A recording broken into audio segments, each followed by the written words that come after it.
नमस्कार, जय जोहार, सुप्रभात and very happy good morning to all. रात ने अपनी चादर समेट ली है, सूर्य ने अपनी किरणें बिखेर दी है और इसीलिए मैं अमृता शर्मा हाजिर हूं आपके सामने आज दिन भर होने वाले घटनाक्रम को लेकर। कहते हैं 100 रोगों की दवा है सुबह की हवा। तो भोर होते ही कभी घर से निकलिए, ताजगी अपनी सांसों में भर लाइए और कभी उगते हुए सूर्य की रंगोली को देखिए, परिंदों की टोली को देखिए और फूल पत्ती की हमजोली को भी देखिए। यकीन मानिए आपको बड़ा सुकून मिलेगा ऐसा करके। कभी कभी लगता है मुझे कि ये तारीखें भी बड़ा कमाल करती हैं, कभी कुछ खास लेकर आती हैं और कभी गमगीन कर जाती हैं। तो देखते हैं आज की तारीख क्या कुछ समेटे है अपने दामन में।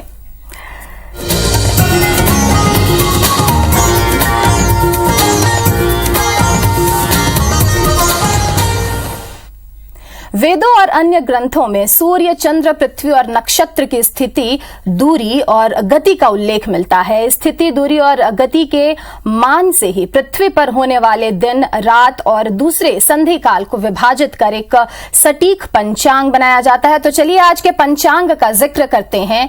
आज आपको बता दूं कि आज मंगलकर्ता मंगल मूर्ति हनुमान जी का वार है। इनका सुमिरन करते हुए बताते चलते हैं आपको कि आज विक्रम संवत 2079 की चतुर्थी है। दिन का आरंभ तृतीया तिथि से हो रहा है और 10:37 के बाद चतुर्थी तिथि है।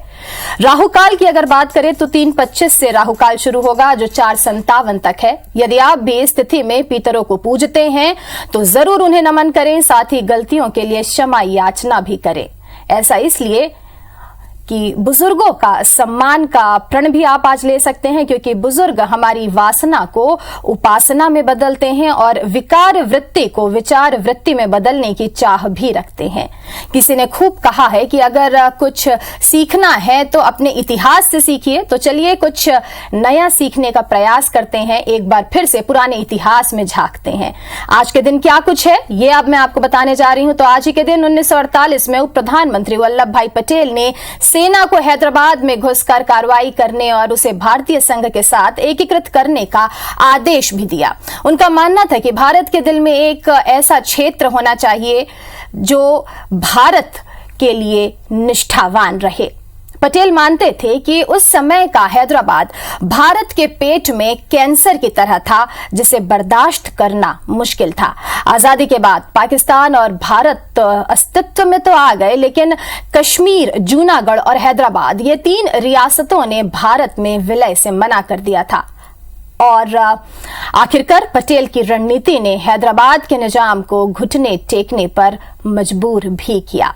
कल फिर ऑपरेशन पोलो की आगे की कहानी मैं आपसे जरूर बताऊंगी, कैसे बिसात बिछाई गई और निजाम को हराया गया, ये कहानी मैं आपको जरूर सुनाऊंगी। फिलहाल ये मान लीजिए कि शतरंज में वजीर और जिंदगी में जमीर अगर मर जाए तो खेल खत्म समझिए। आज ही के दिन साल 2000 में भारत के विश्वनाथन आनंद ने शेनयान में पहला फीडे शतरंज विश्व कप जीतकर भारत का मान सम्मान बढ़ाया, साथ ही लाखों लोगों के दिलों के भी राजा बन बैठे। प्यादे की बलि और वजीर के साथ धोखा तो होता है, जिंदगी की तरह यह खेल भी अनोखा होता है। लेकिन मुझे ये खेल बेहद पसंद है, शतरंज का खेल, क्योंकि इसका एक नियम बहुत ही अच्छा है।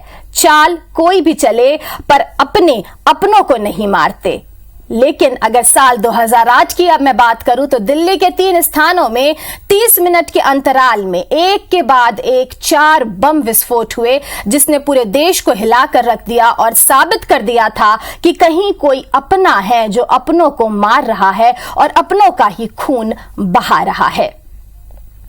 आतंकी ये भूल गए कि दिल्ली जाति धर्म बिन पूछे दिल से अपनाती है, इसीलिए अपनी दिल्ली दिल वालों की कहलाती है। और अब दिल से उनको हम धन्यवाद देते हैं जिनका आज जन्मदिन है। बात करते हैं मेरे फेवरेट सेगमेंट की, तो आपको बताते चलूं कि आज महिमा चौधरी का जन्मदिन है, जिन्होंने फिल्म परदेस से अपनी पहचान बनाई और उनकी आवाज ने लाखों दिलों पर राज किया और उनकी खूबसूरती कई लोगों को दीवाना बना गई। ऐसी महिमा को हमारी पूरी टीम की तरफ से भी बहुत सारी बधाइयां, शुभकामनाएं, और उन लोगों को भी हम बधाइयां देते हैं जिनका आज जन्मदिन है। आप खूब आगे बढ़ें, खूब तरक्की करें, हमारी पूरी टीम की तरफ से आप सभी को शुभकामनाएं।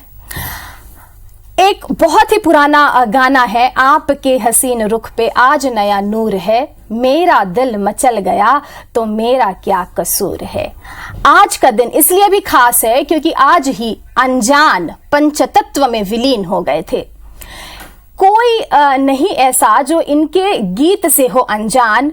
जी हां, मैं बात कर रही हूं महान गीतकार लालजी पांडे की, जिन्हें अनजान के नाम से भी जाना जाता है। अनजान इनका पेन नेम था। आपने गाना जरूर सुना होगा, मुझे 9 लखा मंगा दे ओ सैया दीवाने, या फिर खई के पान बनारस वाला। ये जो गाने हैं लोगों के जुबान से होते हुए सर पर चढ़ गए थे। ऐसे ही कई हिट्स देने वाले अनजान उर्फ लालजी पांडे को हमारा सलाम। और मैं ये भी बता दूं कि गीतकार समीर अनजान के पुत्र हैं। तो आपके काम की, आपके जरूरत की सारी खास चीजों को कंपाइल करके आप तक जानकारी पहुंचाने की पूरी कोशिश की है हमने, और अब कोशिश की आप तक दिन भर की सारी बड़ी खबरें हम पहुंचाएं। जी हां, अब बारी है आज के न्यूज मेन्यू की, जिसमें आपको मिलेगा देश, दुनिया, राज्य, खेल, एंटरटेनमेंट से जुड़ी हर खबर। तो चलिए सबसे पहले मौसम की बात करते हैं, क्योंकि छत्तीसगढ़ में लगातार 2 दिन से बारिश हो रही है। बंगाल की खाड़ी के ऊपर बन रहे कम दबाव के चलते उत्तराखंड, उड़ीसा, बिहार, दिल्ली और उत्तर प्रदेश में भारी बारिश हो रही है। और अगर अब आगे बात करें तो महंगाई की, अगस्त में रिटेल महंगाई 3 महीनों की गिरावट के बाद बढ़कर 7% हो गई है और जुलाई में ये 6.7% थी। रिटेल महंगाई दर लगातार 8 महीनों से आरबीआई की 6% की ऊपर लिमिट के पार बनी हुई है।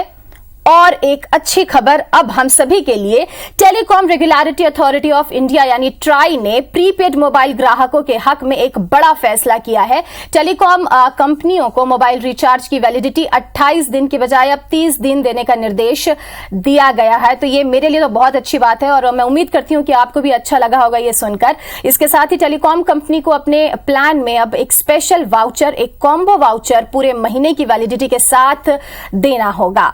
और अब आगे बढ़ते हैं, कुछ दूसरी खबर के बारे में मैं आपको बता दूं जो दिन भर बनी रहेंगी। गरीब सवर्णों के लिए तय आरक्षण की व्यवस्था को चुनौती दी गई है। सुप्रीम कोर्ट इसे चुनौती देने वाली याचिकाओं पर आज से सुनवाई करेगा।